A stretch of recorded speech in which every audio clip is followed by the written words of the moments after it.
বৈদেশিক যত সম্পর্ক হবে সব হবে সার্বভৌম সমতার ভিত্তিতে এবং মিউচুয়াল রেসপেক্ট এবং ডিগনিটির ভিত্তিতে।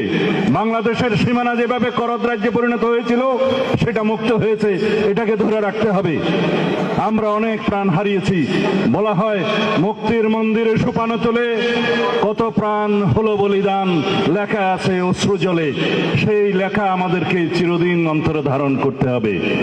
আমরা জানি এই প্রিয় মাতৃভূমি যারা শহীদ হয়েছেন তারাই জানেন স্বর্গ থেকে প্রিয় এই মাতৃভূমি।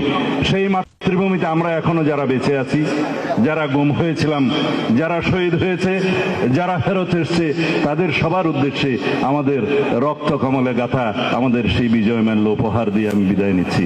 আমাদের একটাই বক্তব্য থাকবে, আগামী দিনে আমাদের যে গণতান্ত্রিক অগ্রযাত্রা, সেই অগ্রযাত্রাতে আমরা দ্বিমত পোষণ করব, ভিন্নমত পোষণ করব, বহুমত পোষণ করব, কিন্তু আমরা স্বাধীনতার সার্বভৌমত্বের জন্য একই রাস্তায় এগিয়ে যাব, সেটা যেন আমাদের উদ্দেশ্য হয়।